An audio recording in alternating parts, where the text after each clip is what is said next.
What brought me back to the Lakers? Um, love for the game, love for this city, love for the team, and just opportunity to win. You know, I think we have some unbelievable talent on this roster, and I think we have an opportunity to do something really great here again. And I'm looking forward to just coming in and just being myself, bringing the energy, bringing the effort every night, and just having fun. You know, this will be my 18th year in the league, so you know at this point, you know it's all about enjoying every single moment, having my family around, being around great teammates and great people, and the greatest organization in the NBA. Fred Turner. Dwight Howard, What's up, boss? are you still eating green apples? I am still eating green apples. I had two yesterday. I had to enjoy mine because of you. Oh, that's great. I Well, appreciate that.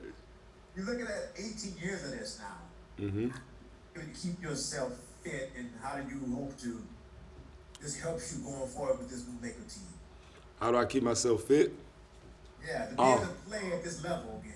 oh yes, it's just always just staying in the gym, and also recovery. I think a lot of people think that you have to really just stay in the weight room or stay, you know, on the treadmill to get in shape and stuff like that. But it's all about the work that you do away from the gym. How are you recovering? What are you eating? And stuff like that. That's the most important thing. So I think as a whole, all of us understand that it's going to take us to be healthy all season for us to win. So for us, it's just making sure we recover the right way, making sure we're eating the right foods, but also making sure that we stay disciplined with our time and our effort every day. And I know for me, I have to get more rest and sleep early because I am getting a little bit older. So got to make sure I add that into my regimen now. Get to bed by 11 o'clock. Bill Lauren, over to you. Hey Dwight, good to see you, man. What's up, Bill? How you doing? Very well. Welcome back. Thank you. Third tour of duty for you here, and it's been you've had some really unique experiences here. Hmm. Obviously winning the championship, and then also obviously the terrible tragedies you had in your last year here. I'm curious what you view kind of your relationship with this franchise, kind of in the context of your career. Those 17 years, only two of them have been in LA, but I think they're probably pretty significant. Yeah. I just think that it's like we supposed to be together. Just something about the Lakers and myself is like we were just supposed to be together. It's like I had my greatest time, some of my greatest moments, you know, here in the Lakers jersey, playing in LA, and I played with, you know, arguably the greatest player in the NBA with Kobe. Now playing with LeBron and AD and Russ and Carmelo. It's like a dream, you know. So for me, I'm super excited. I love this city, you know. I think that it fits me well, and I'm just looking forward to being whatever I need to be for this team, you know, to win. We've had experience winning together before, myself, AD, and LeBron. So I think we kind of have that chemistry. And then playing with Carmelo in the Olympics, I think it's just going to be really awesome for us. So I'm just looking forward to just this whole year. You got Trevor. You know, we've been friends since we were 15 years old. Played high school against each other. Played on the same team twice, Orlando and Houston, and now here and LA together. So this is amazing.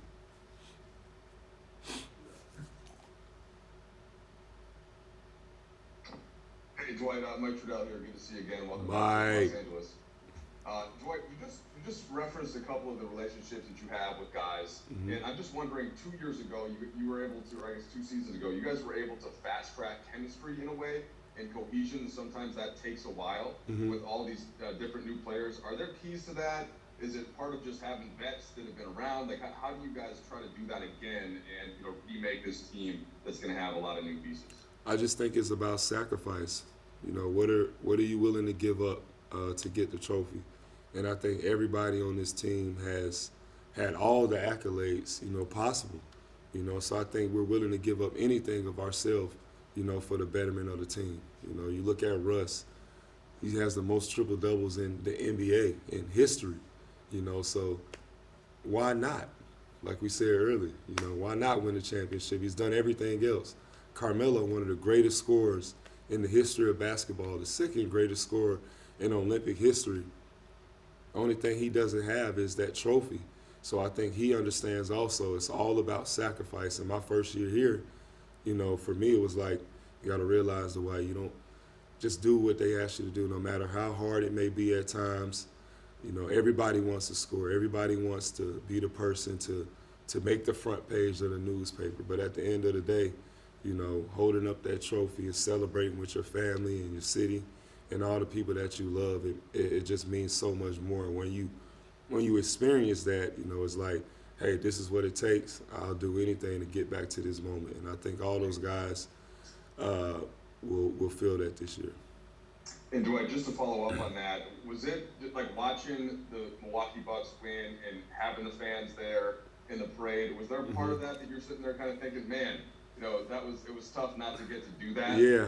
Right, the previous year. Yeah, it was very tough. I was very happy for those guys because I know how hard it is to win the championship and to see them come together, but also bring that city of Milwaukee together.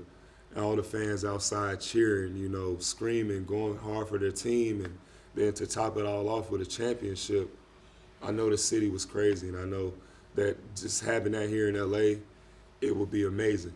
All the fans here, all the people around the world who will travel to LA just to be a part of the parade and just to see what love can do. Love for your teammates, love for the sport, love for your city.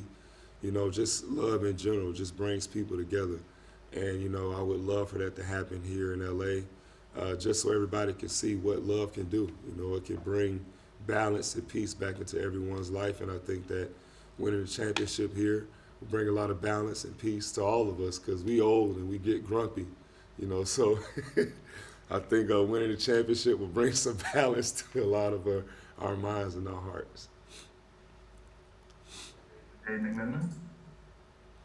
Dave McMenamin. What's up, Dwight? How are you? I'm amazing. Great. So you said you guys are old, but you're also accomplished. When you look at this group, there's probably 5 surefire Hall of Famers, maybe 6. What will it mean to share that basketball acumen as a group as you try to tackle this challenge?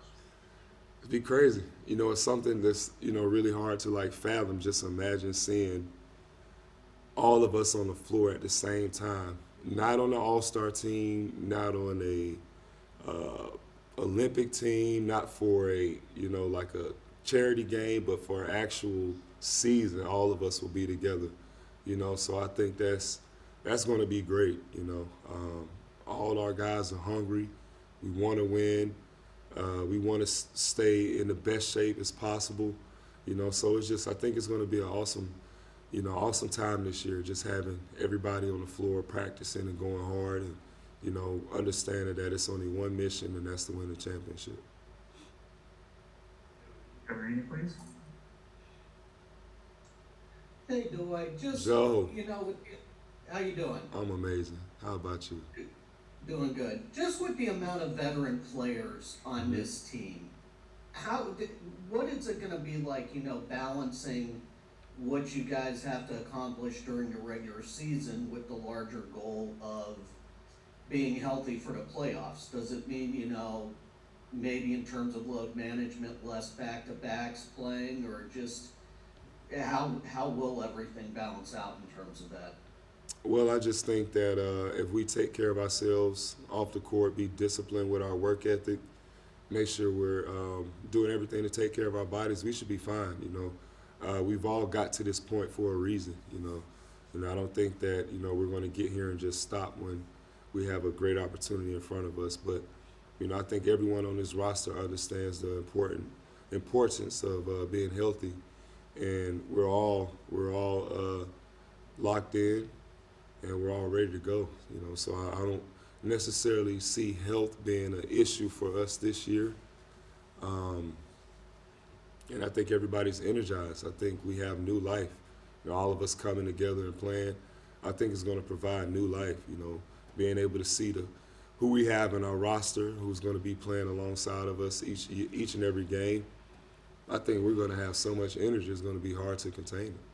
I know I'm trying to contain my energy right now. I want to go get on the floor and go do a 360 windmill, but I got to continue with our conversation, you guys. Nickel, please. Hey, Dwight. Who is this? Is this Rachel? What? Yes. Oh, okay. Oh, hello. Hey, Miss Rachel. I know the roster turned over when you left, and it turned over again this offseason, but still, just from being on the outside last year with the Sixers, did you learn anything from watching that Lakers team or playing against them that you think would be helpful to you now that you've rejoined? Well, I think last year is over with.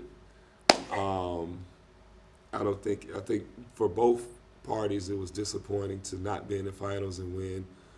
So I don't think we even have to go back to those moments. But I think for now, the guys that we have in the locker, Laker Nation, I think last year left like a bitter taste with all of us because we know how great we can be together.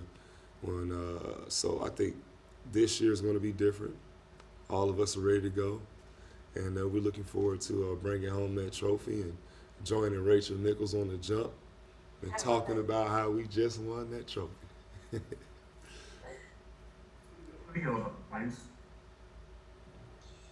Hey Dwight, since the Westbrook trade a week ago, there's been a lot of discussion about him and LeBron and kind of how they fit together. I'm curious, what's your take on that? And sort of, you mentioned sacrifice earlier, and how do you see those two kind of sacrificing to make that work? Well, we want to win, and we know what Russ can provide for our team, and why not let him do what he do? That's what he does best. I think everybody has to be a star in what they do best. So I know for me, rebounding, playing defense, that's what I do best, and catching lobs. So that's all I got to focus on. Russ, he does everything. He passes, he scores, rebounds, and he's going to be the best at it. LeBron, he does everything. He's going to be the best at it. So we are going to be the best at what the coach is going to ask us to do, and that should lead to a trophy. Medina? Mark, Hey, Dwight, congratulations. Good to see you. thank you. You still working out? Of course. Of Okay. course. All right. I'm getting old, so I got to be healthy too. That's it. You mentioned about Melo playing on the Olympic team. What sort of bond did you guys form there? And since then, how have you seen Melo kind of handle the twists and turns from afar of just how his career has evolved? Well, Melo's just always been a professional. He's always worked hard. He's always given 110% on the court. And that's all you can ask. There's the other side of basketball that, people don't really see, and that's the business side. And, some things are left out of our control. And the one thing that he's always been in control with is just how hard he works and, what he does when he's training. And that's why he's been able to play for 19 years. And it just shows that his work ethic and his discipline and his sacrifice has always been there. And now to top it all off this year, hopefully it'll end with a trophy. So I think the hard work that Melo's putting in from day one has allowed him to play this many years in the league, but also he's been an inspiration to millions of kids around the world about, just working hard and not allowing, people or anybody to pull you down, because he had some tough years with people, making statements about his career, his game, his ego and stuff like that. But instead of letting that change who he is as a person, he just kept pushing forward, and now he's where he's at. All right, we have time for two more. Let's go to Melissa Rowland. Melissa Rowland. Welcome back, Dwight. What is up? Well, so Nothing you much. talked about how much the first two stints with the Lakers meant to you. I'm curious, what are the two biggest lessons that you learned from both of those stints, and how do you apply them going into this season? Two biggest lessons? Stay in the moment always. Always stay in the moment. And two, always stay positive. You never know what what life is going to throw your way. So instead of complaining or instead of being upset about it, just staying positive and knowing that everything's going to always be okay. It's going to work itself out. So those are my two things that I've always kept with me, and never taking things too personal. You know, I know a lot of people were saying, you know, the Lakers shouldn't have did this last year, and this shouldn't have happened. But it's always love. You know, we understand that it's a business, and you know, it's very upsetting at first, you know, not being able to come back and return last season. But, you know, everything happens the way it's supposed to happen. And instead of getting upset and going crazy, I stayed positive and stayed happy. And look, I'm back here with the Lake Show. So those are my two biggest lessons, staying in the moment and always staying positive. And final question with Dwight. Let's go to Alan Cleveland. Alan, Dwight, how you doing, man? Welcome back. thank you. Hey, I want to ask, you mentioned Russell Westbrook for a quick second. Just as somebody, a peer, do you think his game is underappreciated for what he does, what Of he course. brings to the table? Of And course. I say that because, like you mentioned, there's so many other things that he does, but usually it's highlighted what he doesn't do. So how do you think that fit will work with LeBron and AD? And then just your opinion on if his game's underappreciated. Well, I think it'll work great. He's played with superstars before. You know, he's played with KD and James. He's played with Bradley Beal. He's played with so many superstars. So I don't think that'll be a problem for him. I think that, you know, he has been underappreciated. I think all of us really, you know, have been underappreciated. You know, but I know that we appreciate each other. We all appreciate what we each bring to the table for this team. You know, so I think, you know, having a guy like Russ who's going to get you 15, 16, 20 points a night. He's going to get you 12 rebounds. He's going to get you 10 assists, and he's going to play 110% every night. How can you not appreciate that? Well, I'm going to tell you, I appreciate you, Russ, and we ain't even played on the same team yet or played a game together yet, but I appreciate what you do. And I think everyone in LA is going to appreciate it when you're holding up that trophy at the end of the season. Why not? There we go. Let's get it, y'all.